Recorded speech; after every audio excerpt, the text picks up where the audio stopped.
idea. The election season is coming up. Kailangan natin maganda para sa campaign season. Yes, Dad. We're sticking with the same plan last election. Oo, Mars. Tatakbo ka bilang gobernador. And Jessie, I would run for district representative po. Good. That's exactly where you belong. Huh? I mean, bagay na sa'yo yun eh. Kasi people already know you. tama. Jessie has a good reputation sa community natin. She always listens and tries to help. People love that kind of thing during the election season. Thank you po, Tito. Pero I'm not doing it just for the election. Of course you do. So it's settled. Mars for governor and Jessie for district representative. Huwag kayong gagawa na ikakasira ng reputasyon ninyo. Lalo na ikaw, Mars. Don't be a disgrace to this family. Yes, Dad. Grabe, sobrang nakakapagod. Ito na nga lang yung ani ko. Ang baba pa ng presyo. Pag binili ko naman, kulang. Pag hindi, wala akong pangkakain sa amin. Wala eh. Mas inuuna pa ng gobyerno natin ang pagpapakitang tao at paggawa ng edit sa TikTok kaysa sa pagligtas sa Nako. totoong problema. Hay nako, princess. Makainom na nga lang ng tubig. Oh, isang buwan ko itong marumi ha. Hanggang hindi pa rin malinis. Kaya nga eh, ilang buwan na yung inirereklamo pero wala pa rin aksyon ng gobyerno. Parang walang nakikinig sa atin. Pero kapag eleksyon. Babayan!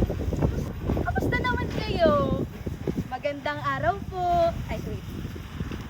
Ito po maliit po na tulong pero sana kahit pa paano makatulong naman po sa inyo. Oh. Sana mabigyan ko kayo ng tiwala na iboto niyo ako sa susunod na eleksyon. Kaya, huli niyo, Mars po para sa gobernador. Tara na. Kapagod. Hanggang ano oras pa ba tayo dito? Mga ilang minuto na lang po, ma'am. Pwede ba? Hala, sorry po. Aray! Ano bang meron? Isa. Matamaan ako ha? Goodness gracious, okay ka lang po ba, ma'am? Yes, I. Wow! Ma'am Jessie! Magandang araw sa inyong lahat. Kamusta kayo? Ngayong darating na halalan, ang tatanglaw sa buong bayan ay ilaw ng tahanan. Uy, alam mo, sa tingin ko siya yung nararapat dapat maging gobernador. Oo, mukhang maganda mga plataforma natin. Oo, di ba? Ma'am, nais po sanang humingi ng tulong sa'yo. Oh, bakit? Anong nangyari? Halos magit isang buwan na po kasi marami yung tubig dito sa amin. Nababahala po kami sa kalusugan namin. Tinulungan na po namin humingi sa ibang opisyales. Wala pong tumutulong talaga, ma'am. At ganun ba? Sige, at gagawin agad natin yan ng paraan. Sige po, ma'am. Maraming salamat po. Walang anuman at susubukan kong kausapin ng mga responsableng tao para rito. Sige, salamat po, ma'am. Ingat kayo ha. Thank you po. Grabe, mga asahan talaga siya. Sana lahat ng nasa gobyerno natin katulad na lang niya. Oh, sino yan? Ay, hindi. Wala, be. Alis muna ako. May kailan po akong asok. Sige.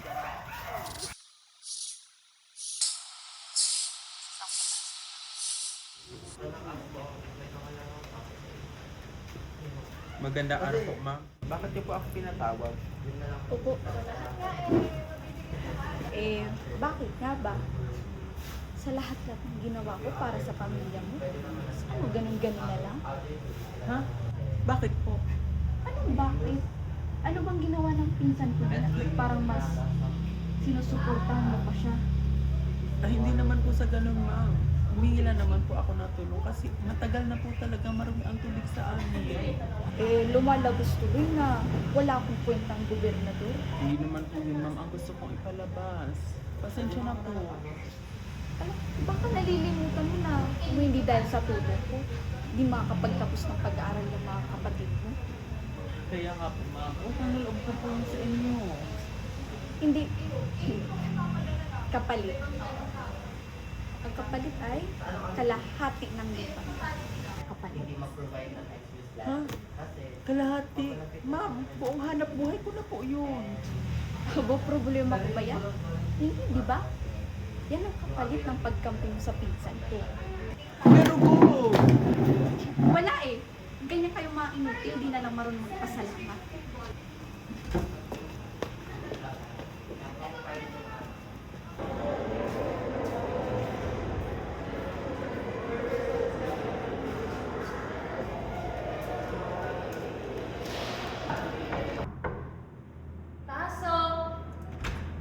Magandang araw po. Ay,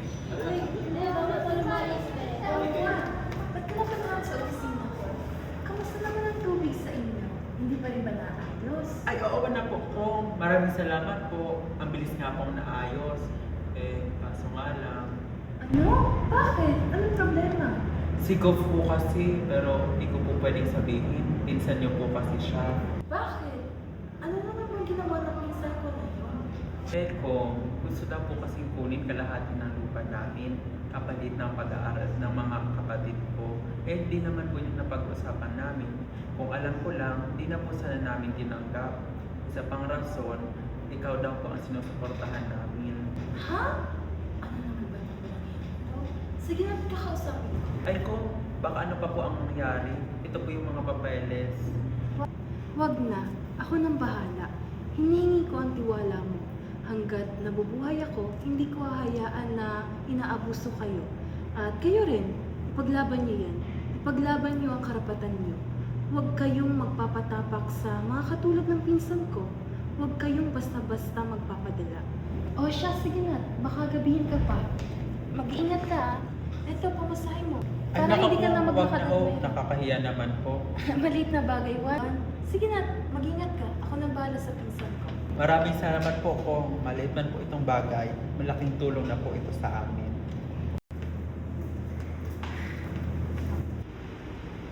Ma'am, dito po yung pinsan mo. Oh, pinsan!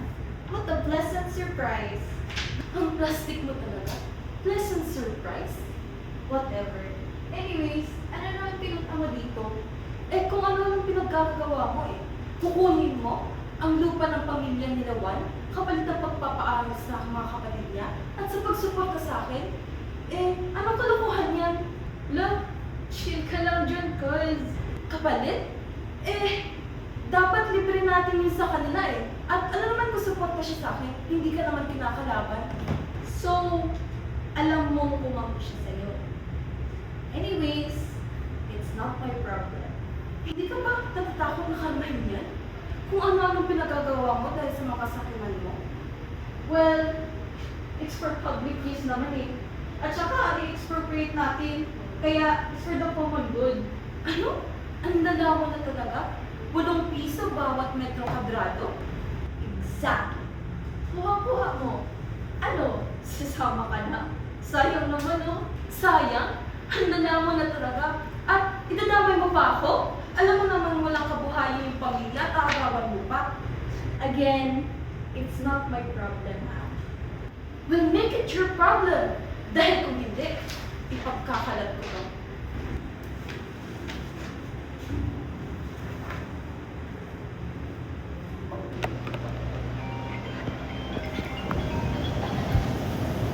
Hello. Kumusta naman sa filing dyan?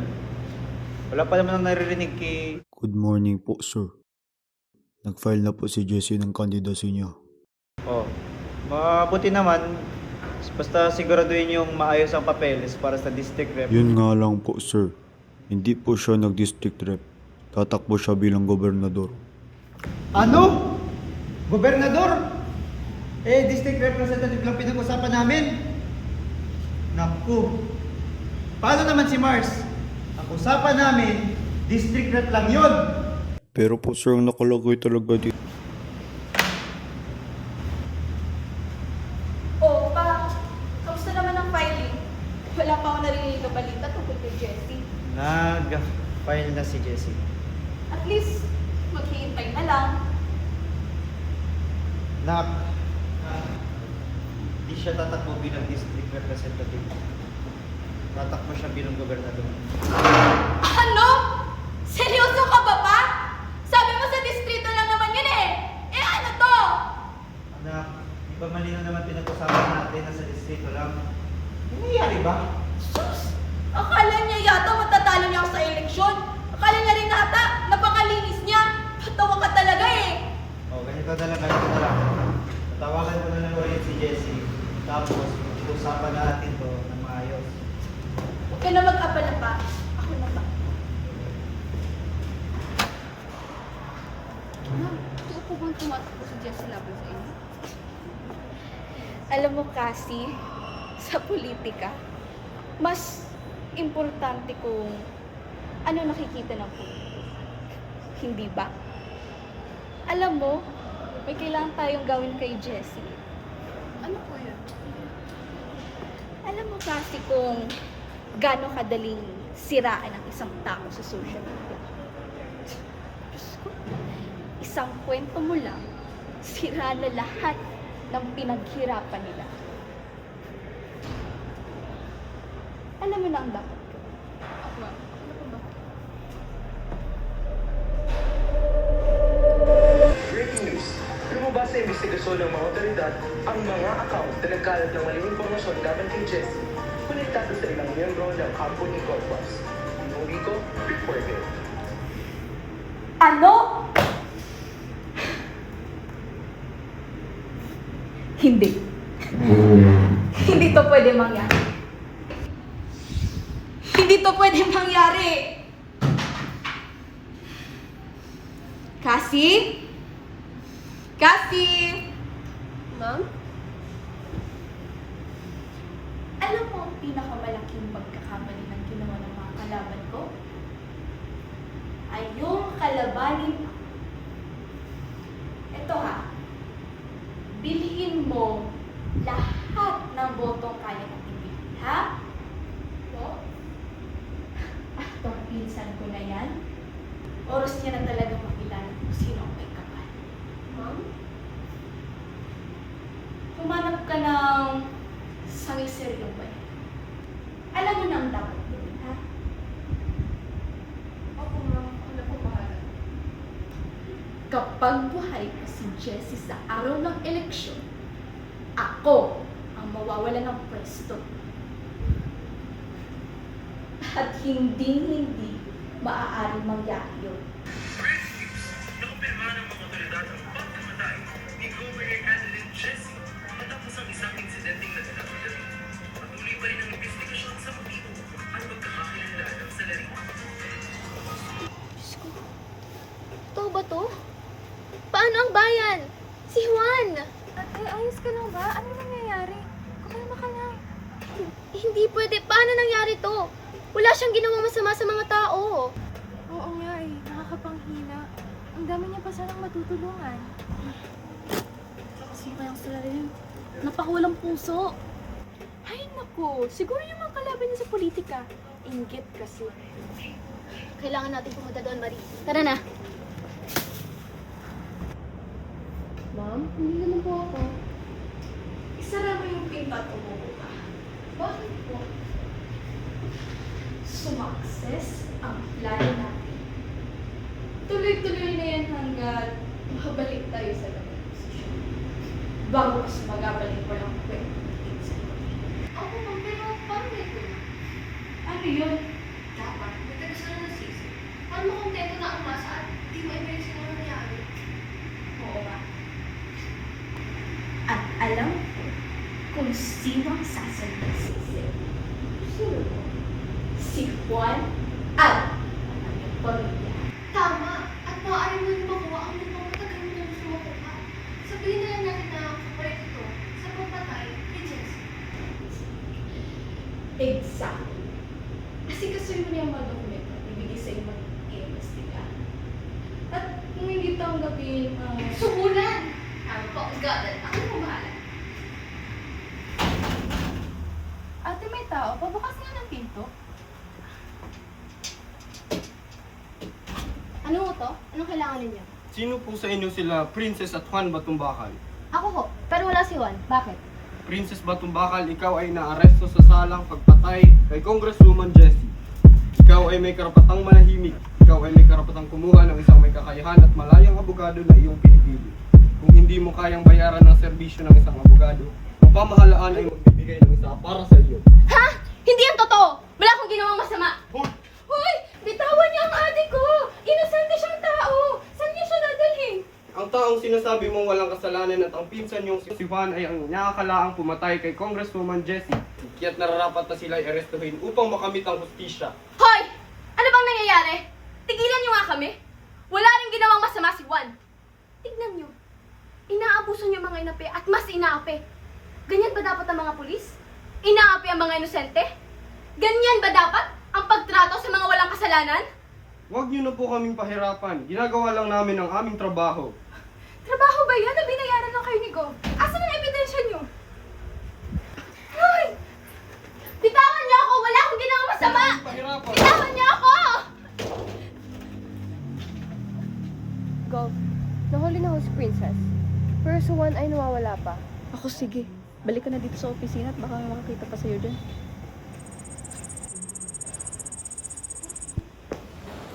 Nahuli na po ang pangalawang suspect na si Juan. Siya at ang kanyang pinsan ang mga inaakalang pumatay kay Jessie de la Cruz. Ang pinsan niya ay naunang nakulong ilang araw bago kay Juan. Ma'am Mars, matagal na po bang may alitan si Juan at ang kanyang pamilya kay Congresswoman May Jessie? parusa pa po ba para kay Juan? Marami pang bagay ang hindi ko pa naibabahagi sa publiko.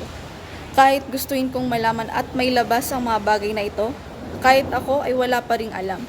Ang nailabas pa lamang ay ang mga ebidensya raw laban kay Juan at Princess Batumbakal na nagpapatunay na silang pumatay kay Congresswoman Jessie, ang aking mahal at malapit na pinsan.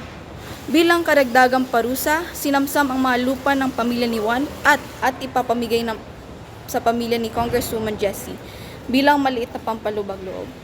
Ngunit hindi kailanman nito mapapalitan ang buhay ng ating napakabuting Congresswoman Jessie. Ang mahalaga ngayon ay malapit na makamit ang hustisya. Kailangan managot ang dapat managot. We demand justice and justice will be served.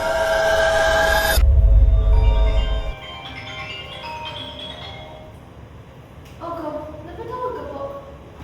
Cassie? Asaan ka? Pumunta ka muna dito sa office ko. Pero Gov, day off ka po ngayon. May mapagawa ka po ba? Ito naman no. Gusto lang naman kitang kausapin dahil napakabuti at matapat mong tao. Lalong-lalo na sa akin.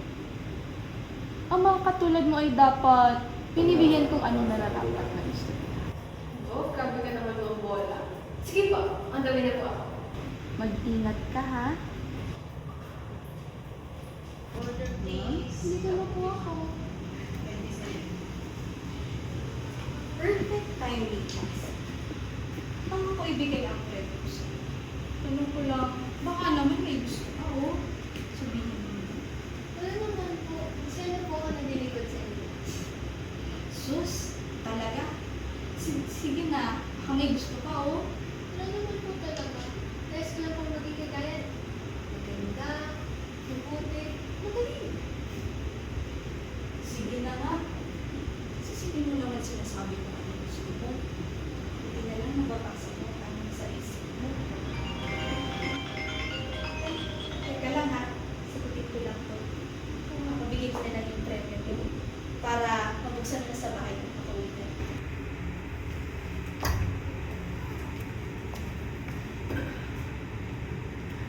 Oh, anong ginagawa mo dito? Di ba ikaw yung binigyan ko ng ebidensya laban kay Juan at Princess at yung lumaki sa kanila? Oo, kami yun. Ako rin kasi yung pinadala ni Mama ng regalo mo. Ay talaga? Bakit ikaw? Ano kaya yun? Ito,